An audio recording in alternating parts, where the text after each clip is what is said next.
Boa noite, eu sou o pastor Anderson, pastor da Igreja Presbiteriana de Blumenau. Estamos iniciando mais uma edição do nosso Orai Sem Cessar, a nossa transmissão ao vivo, online, todos os dias, às 20 horas, aqui na página do Facebook da Igreja Presbiteriana de Blumenau. Irmãos e irmãs, sejam muito bem-vindos a essa transmissão, que Deus abençoe muito a sua vida. Quero agradecer a todos que estão online, nos assistindo, membros da nossa igreja, de outras igrejas, da nossa cidade, de outras cidades. Sejam muito bem-vindos a este nosso momento de oração e também de diálogo bíblico. Irmãos e irmãs, eu quero agradecer muito, muito, muito a sua presença aqui conosco. Nós vamos iniciar orando. Oremos. Deus eterno, nós agradecemos por este dia que o Senhor nos deu. Agradecemos, ó Pai, o teu cuidado, agradecemos a tua provisão. Senhor, nosso Deus e Pai, em nome de Jesus, eu quero pedir a tua bênção sobre todos aqueles e aquelas que estão nos assistindo. Que o Senhor abençoe, que o Senhor proteja, que o Senhor guarde, que o Senhor, de fato, ó Pai, demonstre amor e graça a todos que nos assistem nesse momento. Pai amado, colocamos diante de ti esta infestação do vírus corona por todo o mundo, essa pandemia. E sabemos, ó Pai, que o Senhor é Deus soberano. O Senhor não perde o controle. Mesmo quando há caos, o Senhor é Deus no caos. O Senhor é que estabelece controle no caos. Por isso nós clamamos as tuas misericórdias sobre a nossa nação, sobre todo o mundo, ó Deus. Derrama cura, derrama bênção, ó Pai. Livramento, ó Deus eterno. Cuida das pessoas que estão enfermas. Toma nas tuas mãos, ó Pai. Principalmente os idosos, idosas, crianças. Senhor, em nome de Jesus, sê misericordioso, que a tua boa mão os proteja, os guarde e os livre. Pai, que toda essa situação caótica que o mundo vive nos sirva de lição e reflexão, que o Santo Espírito nos sustente, mas também nos ensine nesse momento. Sabemos que o Senhor controla todas as coisas, por isso nós descansamos em Ti, em Teu nome, Jesus Cristo, que nós oramos. Amém. Você que nos acompanha agora, seja muito bem-vindo, muito bem-vinda. Lembrando que você pode mandar aqui o seu pedido de oração, o motivo de oração. A Aline está anotando, por isso que está dando essa tremidinha na tela aqui, quando ela escreve, dá uma tremidinha aqui. Mas ela está anotando aqui o seu pedido de oração, para a gente poder orar no final. Tem um recadinho especial para você. Domingo, às 19 horas, nós teremos o nosso culto online, e tá muito legal, tá? Teremos louvor, teremos liturgia, enfim. Então, domingo, às 19 horas, você não pode perder o nosso culto online, não perca, tá? Bom, ontem nós falamos um pouco sobre a pesca maravilhosa e falamos um pouco do que aquilo significou para os discípulos de Jesus. Eu quero voltar a falar sobre esse tema, pensando agora um pouquinho no aspecto do apóstolo Pedro. Falar um pouquinho de Pedro. Pedro é um reflexo importante da nossa própria humanidade. Pedro representa um pouco da nossa própria caminhada, da nossa própria jornada enquanto irmãos e irmãs, cristãos e cristãs, enquanto discípulos de Cristo. Eu quero ler um texto em Lucas, já que nós começamos em Lucas, vamos em Lucas. Vamos estudar em Lucas as atitudes de Pedro. E Lucas capítulo 22. Lucas capítulo 22. Lucas 22, versículos de 31 até o 34. Lucas 22, de 31 a 34.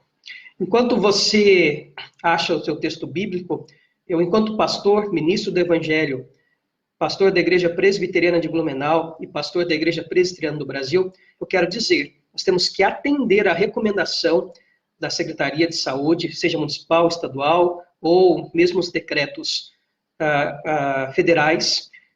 Em Santa Catarina, há um decreto do governador Moisés, que, se eu não me engano, o decreto 515, determinando que as igrejas fiquem fechadas. Então, diferente do que nós temos visto propagado na internet, que é momento de fé, de igreja estar aberta, não é. É momento da igreja estar fechada, porque a instituição não significa a igreja. A igreja são as pessoas. A igreja não é feita de paredes. A igreja é feita de gente. Então, nós estamos aqui agora e somos a igreja presbiteriana. de Blumenau, do Brasil, somos o corpo de Cristo. Você que está presente e agora me ouvindo ao vivo, você é a igreja de Jesus. Você é a igreja presbiteriana. Nós somos o templo de Deus.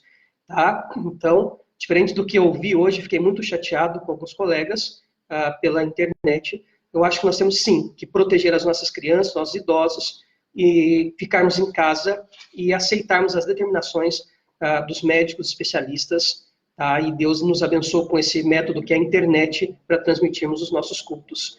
Fé é isto, é estar em casa sabendo que nós somos igreja de Deus. E reforço, estamos fazendo corretamente com as igrejas fechadas, mas a igreja de Cristo está sempre aberta, porque cada um de nós a representa.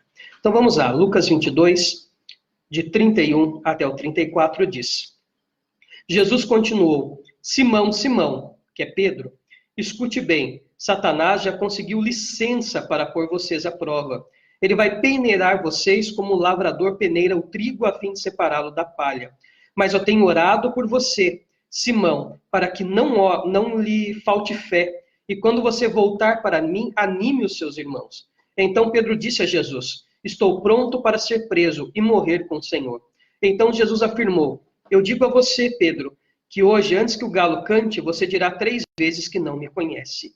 Então Jesus afirmou: Eu digo a você, Pedro, que hoje, antes que o galo cante, você dirá 3 vezes que não me conhece. Esse texto já mostra Jesus revelando o seu fim, revelando que iria para a cruz, tentando animar e advertir os seus discípulos que era inevitável. A missão de Cristo, ensinar, curar, estabelecer o reino, mas principalmente ir para a cruz em nosso lugar para nos salvar. Que interessante esse discurso de Pedro, e bem conhecido nosso, essa disposição dele em dizer: Senhor, eu estarei contigo, nem que eu tenha que morrer, vou morrer contigo, eu estarei ao seu lado. Bom, dada a pesca maravilhosa, a maneira que Cristo se revela aos seus apóstolos, aos seus discípulos, como chama a pesca maravilhosa, o milagre, o sobrenatural, o próprio Cristo os trazendo daquela frustração toda da vida, da frustração de não ter sido escolhido quando criança para ser um discípulo e depois um mestre, a própria frustração da pesca, enfim. Talvez você poderia pensar assim: poxa, depois do próprio Jesus bater a porta, me fazer pescador de homens, bom, agora eu vou ser perfeito. Eu, quando adolescente, quando fui para a igreja, isso permeava a minha mente. Bom, agora que eu sou cristão, eu vou ser perfeito. Eu não vou errar mais, não vou mentir mais, não vou fazer mais nada de errado. Afinal, Cristo me chamou. E o meu chamado não foi nem tão impressionante quanto o de Pedro. Eu não presenciei nada sobrenatural, a não ser o que aconteceu dentro do meu coração. Agora, Pedro não. Pedro viu o lugar raso, improvável, onde as redes ficariam cheias de enrosco, chegarem cheias de peixes à sua mão. E ele mesmo reconhece: afasta-te de mim, ó Deus, de Jesus, porque eu sou pecador. E agora nós temos um Pedro afirmando que vai estar com Jesus até o fim, e o próprio Jesus: olha, hoje você vai me negar 3 vezes. Bom, a caminhada cristã é mais ou menos assim. E nós temos em Pedro um reflexo da nossa prova. Talvez no início nós tenhamos essa convicção: será que viveremos uma santidade tal que beira a perfeição? Será que o fato de sermos convertidos cristãos, isso significa que nós não vamos errar nunca? Como que fica? Bom, vamos pensar um pouco em Pedro. Ainda em Lucas, é interessante como que as participações, os nuances, né, do Pedro ali, crentaço: afasta-te de mim, Jesus, porque eu sou pecador. Quando Jesus é comprimido por aquela multidão, por ocasião da cura da mulher hemorrágica, em Lucas 8, né, tá todo mundo apertando Jesus, Jesus fala: quem me tocou? Pedro é o afoito. Pedro vai: Senhor, como assim? Quem te apertou? Está todo mundo te apertando, quem me tocou? Então veja, né, é um indivíduo que não pensa: se Jesus falou que alguém tocou, então vamos procurar, porque ele é um mestre. Mas não, mais uma vez, Pedro é desesperado, não pensa para falar: Jesus, como assim? Né? Meio àquela multidão, a mulher hemorrágica toca e é curada, e Jesus quer exaltar isto. Mas Pedro, diante da palavra de Jesus, falou: Senhor, não, a multidão lhe apertando. Então veja, é uma pessoa que há pouco tempo estava lá: afasta-te de mim, e viu aquela coisa maravilhosa, o milagre da pesca, E agora já está confrontando Jesus. Como assim, Jesus? Quem te tocou? Olha o tanto de gente que está te apertando e comprimindo. Então, falou sem pensar. Veja, ser cristão, ser salvo, ser convertido, não significa estar num estágio de perfeição ou santidade. A gente continua errando. Bom, mas o mesmo Pedro que erra, o mesmo Pedro que vai negar Jesus ali no final, é o mesmo Pedro que faz uma das confissões mais belas do Novo Testamento. Quando Jesus fala, quem dizem que eu sou? Até tem uma música linda, né? Fala, né? Diz que tu és, né? Tu és o Cristo, o Filho do Deus vivo, uma canção bacana que fala sobre esse texto. E é Pedro que faz esta afirmação. Que quando Jesus pergunta, quem dizem que eu sou? Uns dizem que eu sou profeta, que eu sou João Batista, mas e vocês? E Pedro diz, tu és o Cristo, o Filho do Deus vivo. E Jesus fala, bem-aventurado és tu, Simão Bar-Jonas, porque não foi nem carne nem sangue que te revelou isso, mas foi o Espírito. Então, mesmo Pedro, que afirma com veemência que Jesus é o Messias, é o Filho de Deus, é o Cristo, é o mesmo Pedro que daqui a pouco, na transfiguração, lá no outro texto importante, né, de Lucas, ele, diante daquela manifestação da glória de Cristo, ele vê Elias, vê Moisés, aquela coisa toda sobrenatural. Ao mesmo Pedro que quer fazer alguma coisa, não sabe o que. Vamos armar 3 tendas, que bom que está aqui, né? Veja a compreensão limitada de Pedro diante do milagre, diante do sobrenatural, diante da transfiguração. Mestre, é bom estarmos aqui, vamos armar 3 tendas, né? Para todos que aqui estão. Talvez ele não tenha compreendido a magnitude daquilo que estava acontecendo na transfiguração. Tá? Lá em Lucas, capítulo 9, né? Bom, então esse é o nuance de Pedro.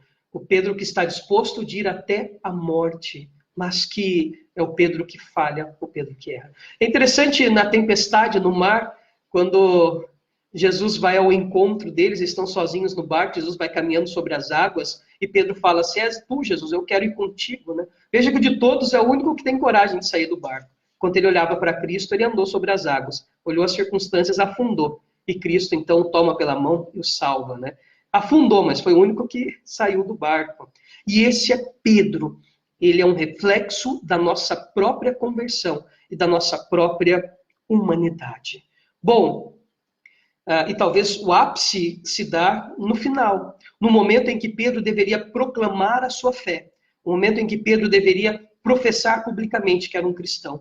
Ele fica com tanto medo da perseguição que sobreviria que ele nega Jesus. Ele está no pátio observando tudo de longe, na casa do sumo sacerdote, e alguém chega, olha, você é cristão, né? Você também é de Jesus. Não, não sou. Outro, você é. Não, não sou. E pela terceira vez alguém diz, Pedro, você sim estava com ele, você também é daquela região, você é um discípulo dele. Não sou.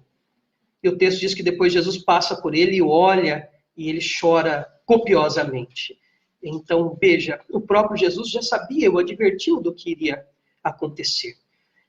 E após a crucificação, quando as mulheres chegam e dizem, olha, não tem ninguém no sepulcro, o corpo do mestre não está lá, as mulheres estão levando a mensagem da ressurreição. E o próprio Cristo disse, após o 3º dia eu iria diante de vós na Galileia, que ele iria ressuscitar. Ele já havia dito, mas não houve esta recepção por parte dos discípulos. Pedro vai, vê que o sepulcro está vazio, mas ele não entende aquilo como a ressurreição, ele entende como alguém roubou, levou o corpo de Jesus, enfim, como uma questão trágica. Isso lá em Lucas 24. Ou seja, este é Pedro.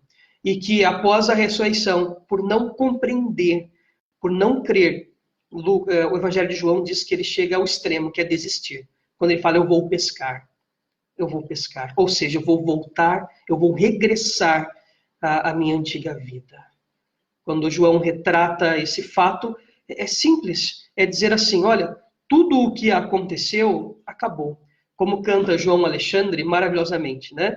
Vou pescar, parece que acordei de um sonho. E esse retorno de Pedro a uma outra pesca frustrada leva ao reencontro com Cristo e aquela tríplice afirmação de amor. Tu me amas, Pedro? Amo, amo, amo. Até ele ficar aborrecido. Senhor, tu sabes que eu amo.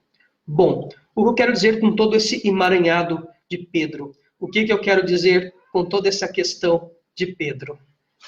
Que às vezes nós criamos uma ilusão em nós que a conversão nos garante, ainda que um chamado maravilhoso. Vamos abrir um parênteses aqui para pensar só em algumas outras coisas. Pedro viu a multiplicação de pães e peixes. Viu Jesus com 5 pães e 2 peixes alimentar mais de 30 mil pessoas.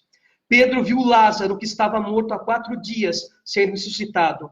Viu Jesus andando sobre as águas. Pedro testemunhou a ressurreição da filha de Jairo. Pedro testemunhou a ressurreição do filho da viúva de Naim. Pedro foi testemunha ocular do Cristo e do poder de Deus manifesto através dele. Pedro sentiu o cheiro de Jesus. Pedro abraçou Jesus. Pedro comeu do prato e bebeu do copo de Jesus. Pedro sentiu o toque do Mestre, o calor do corpo de Cristo. E mesmo assim, Pedro, no final das contas, quando se sentiu sozinho, voltou a pescar, abandonou tudo. Fecha parênteses. A gente acha que a conversão, que o início da nossa jornada vai nos garantir uma perfeição, ou que nós vamos acertar sempre, e não é verdade. E não é verdade. Eu amo a Escritura, porque ela revela o homem como ele é. Se nós lermos desde os patriarcas até Apocalipse, a Bíblia bota o homem de maneira explícita, o homem e a mulher, o humano, na sua condição mais miserável, como pecador. E eu fico feliz por isso, porque eu não me sinto sozinho. Quando eu olho para Pedro, eu encontro consolo para saber que eu também erro, eu também falho, eu também caio, eu também me desespero, eu também me excedo, eu também falo sem pensar, enfim, eu também sou Pedro. E mais interessante disso tudo é o Cristo que, ao final, vai buscar Pedro à beira da praia. E veja, ele sabia que era Jesus. E ali naquela fogueira, na segunda pesca frustrada, Jesus oferece pão, oferece peixe, e eu imagino que a conversa foi bem franca e sincera. Irmãos e irmãs, não pensem que é garantia de perfeição, salvação. Não, não é. Nós ainda continuamos pecadores. Nós somos pecadores, é a nossa condição. Nós estamos pecando, nós somos. E esse reflexo de Pedro, apesar de tudo que ele viveu, é o do nosso próprio. Bom, isso nos ensina uma lição importante, que é a humildade e também a reflexão, que nós, assim como Pedro, passaremos por momentos na vida em que nós erraremos, não poucos. Mas também isso deve nos servir para sermos mais tolerantes com o outro. Sabe por quê? Quando nós nos cobramos demasiadamente essa questão de ser perfeito, essa questão de, olha, nós temos esse dever, essa obrigação, nós nos tornamos muito duros com os outros. Porque se você consegue fazer algo que você julga de bom, que o outro não faz, você sente superior, e você vai ser muito duro com ele. E daí a tendência é afastar as pessoas. E Deus sempre nos trata com graça. É óbvio, isso não é muleta para pecar, não é uma desculpa para pecar. Pedro foi responsável por todos os seus atos. Veja que o pecado traz dor, traz sofrimento, mas isso não o separa de Cristo, porque o pecado foi destruído na cruz, enquanto separação entre homem e Deus. Mas é óbvio que se nós cometemos pecados hoje, nós somos escravos das consequências. O que nós plantamos, nós colhemos. O que nós semeamos, nós vamos colher. Se você cometer um homicídio, um assalto, se você discutir em casa, você vai sofrer as consequências disso. Se você agora, antes de dormir, resolver radicalizar e comer lá 3 pratão de feijoada com aquela farinha de milho, farinha de mandioca em cima, meu amigo, o teu sono vai ser pesado. Isso se conseguir dormir. Então, nós somos responsáveis por aquilo que nós fazemos. Mas isso faz parte da nossa caminhada enquanto discípulos. Enquanto Pedros que somos. Apesar de sermos chamados muitas vezes numa pesca maravilhosa, isso não significa que nós acertaremos sempre e sempre. Então, que Deus nos ensine esta lição de humildade e de tolerância, ao olhar para Pedro, olhando para a nossa própria humanidade. E que mistério, o Deus que vai atrás de Pedro, mesmo quando ele desiste. Eu amo a confissão de fé de Westminster, é a confissão de fé da nossa igreja. E ela cita e em uma das suas sessões, nos seus capítulos, que Deus, de maneira nenhuma, vai permitir que nos afastemos dele totalmente, nem finalmente sejamos afastados da sua graça, da sua glória. Ele vai nos trazer novamente a sua presença. Que maravilhoso saber que Deus nos fará perseverar além de nós. Não é por causa de nós, é por causa do que Cristo fez na cruz. Então vamos lá, vamos ver aqui os nossos motivos de oração, os nossos abraços. Então vamos lá, aqui, caderninho. Então, vamos lá. A Letícia pede pelas pessoas que encontram-se sozinhas em casa neste momento. Benedita Maciel, tia Dita, lá de Mogi Guaçu. Deus abençoe, tia Dita, por todas as pessoas que trabalham na área da saúde. A Aline, pela dona Zeni, que está se recuperando de uma cirurgia e por toda a sua família. E a Lena, nossa irmã Lena, pede por toda a nação. Quero aproveitar e mandar um abraço para todo mundo. Tem um pessoal de Mogi Guaçu nos assistindo. Que Deus abençoe todos e todas. Então vamos lá. Opa, então Letícia e Ricardo estão comemorando hoje 37 anos de casamento. Maravilha. Ricardo, com certeza, vai fazer um jantar maravilhoso aí para Letícia. O João, Matheus Metz, a Daniela, a Maria e Fabrício, pela disposição em trabalhar online para podermos cultuar a Deus através das redes sociais. Então, quero agradecer muitos irmãos e irmãs que estão se empenhando para esse tempo aí online, né? Em especial agradecer ao João, que é o nosso editor. Deus abençoe, viu, João Paulo. Mandar um abraço agora, aqui os abraços. Abraços para a Rose, a minha cunhada, está assistindo a gente lá de Mogi Guaçu. Um abraço para a Rose, para o Carlos, para a Carol, para a Rebeca, as minhas sobrinhas. Então, Deus abençoe. Para a Lena e para o presbítero Paulo, que nos enviaram algumas receitas para melhorar a tosse. É verdade, né? Paulo mandou tomar 150 gotas de própolis, né, para melhorar a tosse. Estou com a rinite atacada. Não é coronavírus, não, pode ficar tranquilo, é rinite mesmo. Para todos os nossos amigos de Xanxerê também, que estão nos ouvindo, que estão nos assistindo, Deus abençoe. Pessoal aí de Xanxerê. E para a nossa amada Igreja Presbiteriana de Blumenau, que nos tem acolhido nesse tempo, Deus abençoe muito a nossa comunidade. Então vamos orar por tudo isso, clamando as misericórdias do Senhor.